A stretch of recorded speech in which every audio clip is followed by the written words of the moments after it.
out upon the waters, the great unknown, the feet may fail,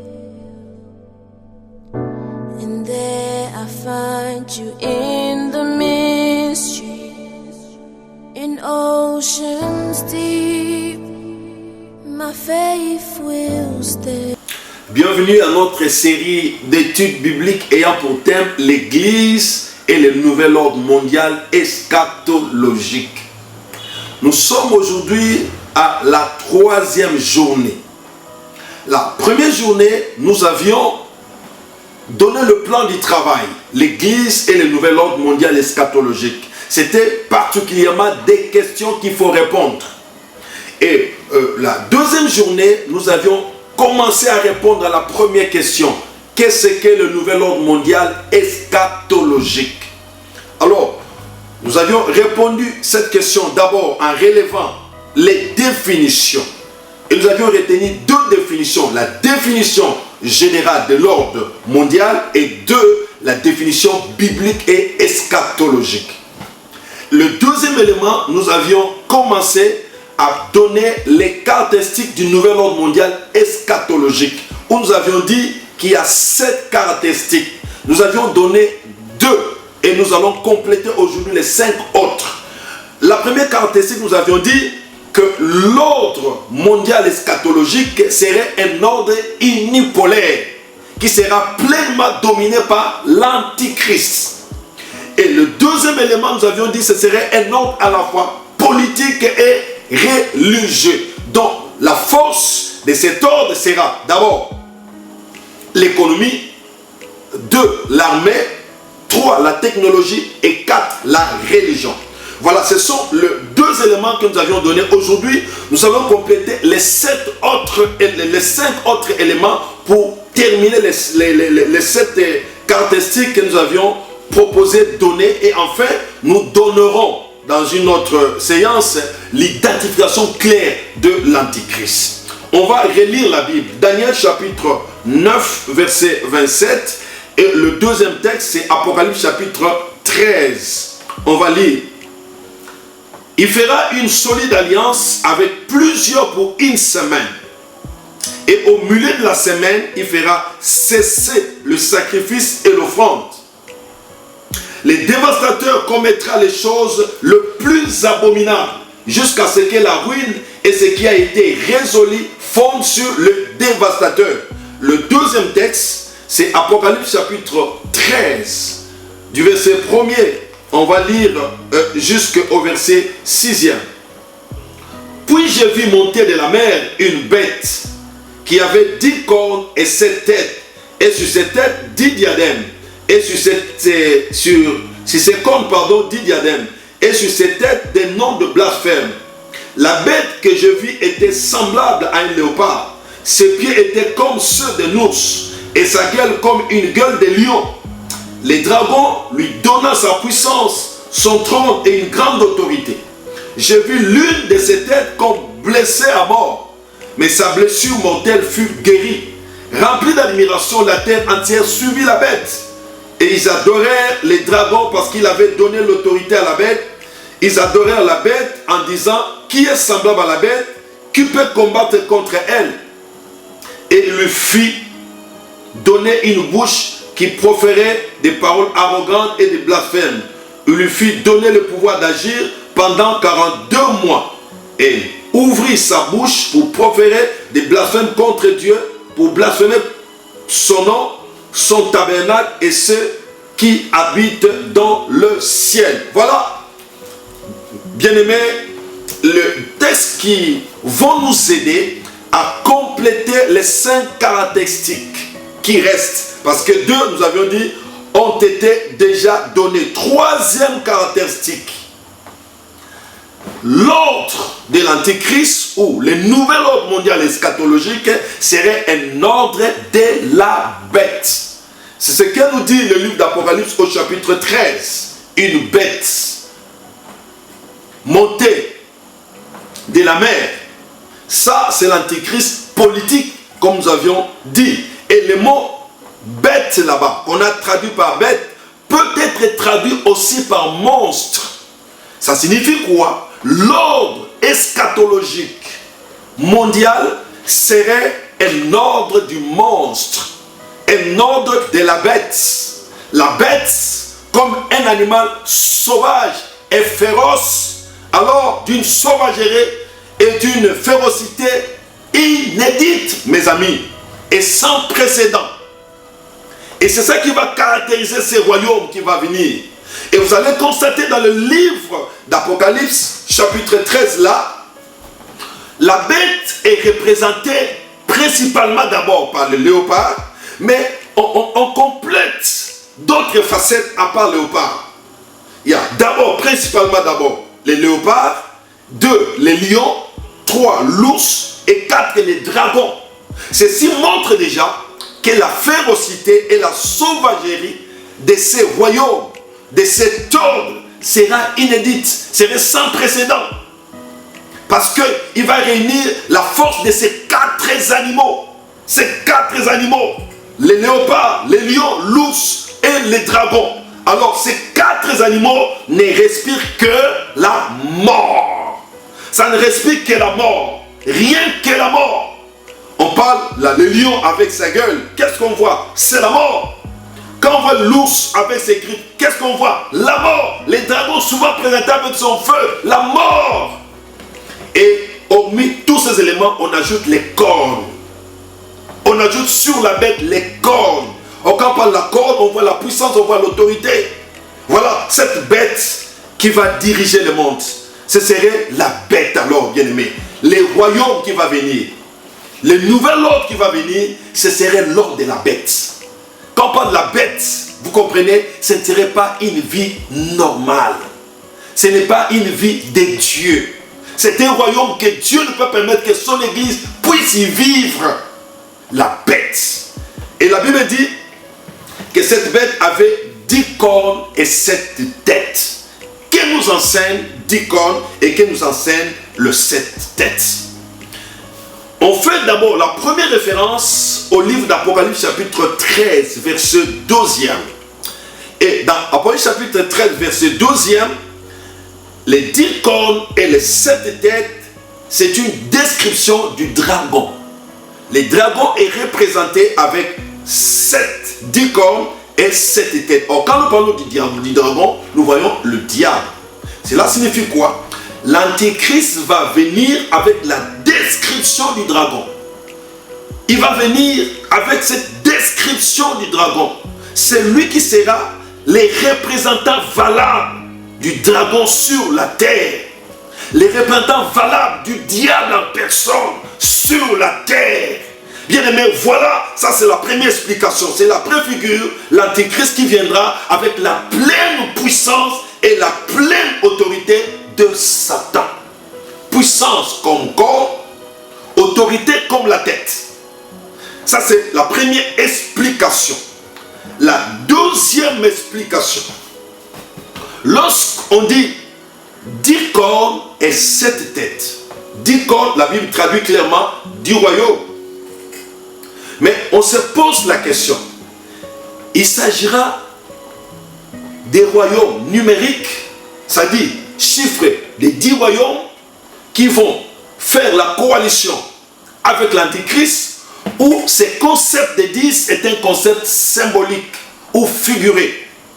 Et dans ma compréhension de la Bible, je trouve dans le chiffre 10 non seulement un nombre limité de 10 royaumes seulement qui vont constituer le royaume du diable, je trouve ce chiffre 10 comme un chiffre symbolique. C'est ça la compréhension de la Bible.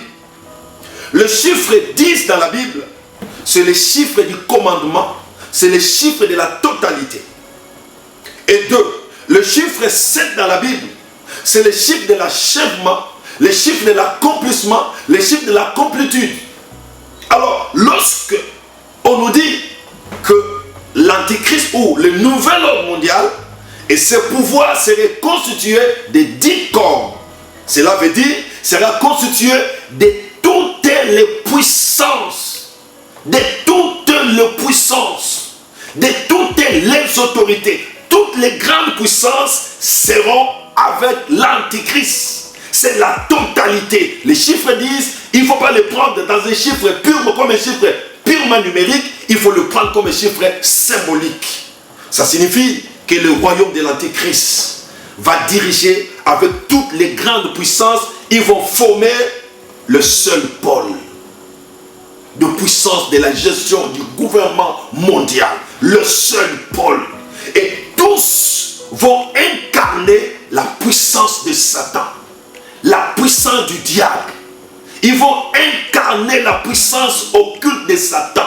Et tous dépendront de lui. Parce que la Bible dit qu'il a donné son autorité, il a donné son trône, il a donné son pouvoir.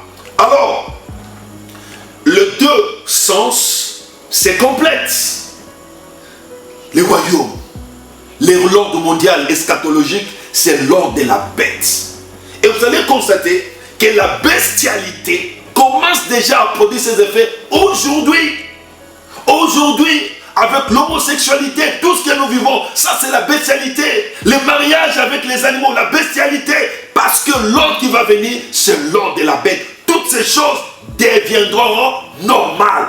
Je vais y revenir quand je parlerai des signes, de l'ordre mondial eschatologique.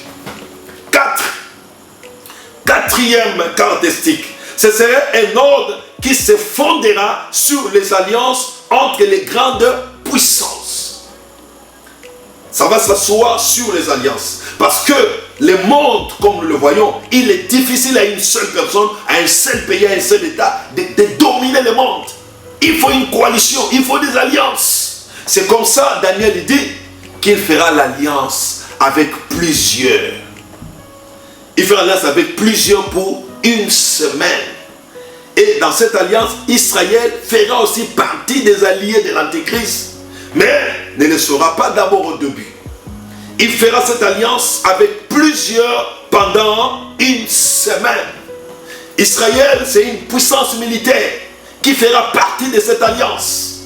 Et pendant une semaine, l'une semaine que Daniel nous parle, c'est une semaine dans l'optique de 70 ou de 70 semaines de Daniel. Ça, c'est la révélation que le Seigneur avait donnée à Daniel. Il a donné à Daniel la révélation des 70 semaines. Ce n'est pas maintenant qu'on va aborder ça au fond, ce serait un autre enseignement. Mais quand même une idée. Il dit, depuis qu'il y a eu décret sur la reconstruction de la ville de Jérusalem, depuis ce temps-là, et il faut compter pour le peuple d'Israël 70 semaines. Et qui vont aller jusqu'au retour glorieux de Christ. Et ces 70 semaines sont subdivisées à 3 temps. Le premier temps, c'est le 7 semaines. Le 7 semaines commence depuis le décret d'Artaxerxès sur la reconstruction de la ville de Jérusalem. Et ça prend fin vers la fin du ministère de Néhémie, qui correspond bien sûr aussi avec le ministère de Malachie. Parce que Néhémie, c'est le dernier livre historique de l'Ancien Testament, alors que Malachie, c'est le dernier livre prophétique d'Israël. Et pendant la fin de ministère de ces deux personnes, c'est là les 7 premières semaines finissent. Et commence maintenant le 62 semaines, qui commence là, et qui s'en vont jusqu'à la croix. La Bible dit, le Messie sera retranché. Et cela se complète aussi jusqu'à la destruction de Jérusalem à l'an 70 avec le général Titus. Là, c'est la fin de 62 semaines. Quand vous prenez le 7 semaines et les 62 semaines, ça fait 69 semaines. Christ est retranché à la 69e semaine qui se complète enfin juste avec la destruction de Jérusalem, parce que c'est complètement lié les deux événements. Et alors, de là maintenant, nous commençons les temps non comptés de l'Église. Les temps non comptés de l'Église, les temps de la grâce, qui n'est pas pour Israël, qui est pour l'Église. Et c'est ce temps-là qui va finir les temps non comptés jusqu'à l'enlèvement de l'Église. Lorsque l'Église du Seigneur est enlevée sur la terre, la dernière semaine ou la 70e semaine de Daniel répond. Et c'est ça la dernière semaine dont nous parle Daniel chapitre 9 verset 27e. Et à cette dernière dernière semaine, bien aimé, l'ennemi fera l'alliance. L'alliance avec toutes les grandes puissances. Et il va imprégner son esprit, imprégner son autorité pour dominer le monde. Et Israël compris au début, avec ses camouflages, Israël va céder. Mais au milieu de la semaine, la Bible dit qu'il va briser l'alliance. Il va briser l'alliance. Il va interdire le sacrifice parce que c'est le diable. Voilà, ça c'est le quatrième élément, l'alliance. Un gouvernement d'alliance. Vous ne pouvez pas diriger le monde seul, vous devez diriger avec les autres. Mais ce sont les autres, il va dominer tous les autres qui vont dépendre que de lui, l'Antichrist. Cinquième caractéristique, c'est un ordre de l'Antichrist, purement de l'Antichrist. Cet Antichrist qui est appelé dans le livre de Daniel, le chef qui viendra, les dévastateurs. Il a beaucoup de concepts, beaucoup de termes que nous allons étudier prochainement. C'est lui le chef de l'Empire romain parce qu'il est identifié par le chef de l'Empire romain. Je vais expliquer cet élément après pour ne pas prendre trop de temps sur la même chose. Je vais vous expliquer davantage ce qui est vraiment l'Antichrist et pratiquement l'Antichrist s'identifie en qui. Et cet Antichrist, ce serait son ordre. Mais il va d'abord se déguiser à la moitié de la semaine. C'est-à-dire 3 ans et demi, l'Antichrist va se déguiser. Il aura un agenda caché qui sera ignoré par son allié Israël. Et pendant les 3 ans et demi, où le monde va dire paix et sûreté, parce que l'Antichrist va instaurer la paix, comme c'est lui qui va diriger le monde. Ce serait un grand dictateur dans le monde. Et qu'est-ce qu'il va faire? Il va instaurer la paix, la tranquillité. Les gens vont constater qu'il y a la paix maintenant dans le monde. Or, c'est sa stratégie. Sa stratégie. Après 3 ans et demi, les textes que nous avions lus d'Apocalypse nous parlent de 42 mois. 42 mois ou 3 ans et demi ou 1260 jours. C'est-à-dire la moitié de la semaine. Première moitié de la semaine, c'est une paix, mais une paix éphémère. Et juste à la moitié de la semaine, l'Antichrist proclame maintenant Dieu. Quand il se proclame maintenant Dieu, il s'arroge tout le pouvoir et il commence à maltraiter aussi Israël qui était son allié. Voilà le système de l'Antichrist. Il est méchant. C'est ce système qui va instaurer dans le monde. 6e élément, ce serait un ordre qui tirerait son autorité, sa puissance, son trône du dragon, le diable. Alors comprenez directement que dans l'ordre mondial eschatologique, il y aura 3 grands personnages. Le premier personnage, c'est le dragon, c'est-à-dire le diable. Le deuxième personnage, c'est la bête qui monte de la mer, c'est-à-dire l'antéchrist politique. Et le troisième personnage, c'est la bête qui monte de la terre. Ça signifie l'antéchrist religieux. Voilà. Et ces 3 forment la trinité satanique. La trinité satanique.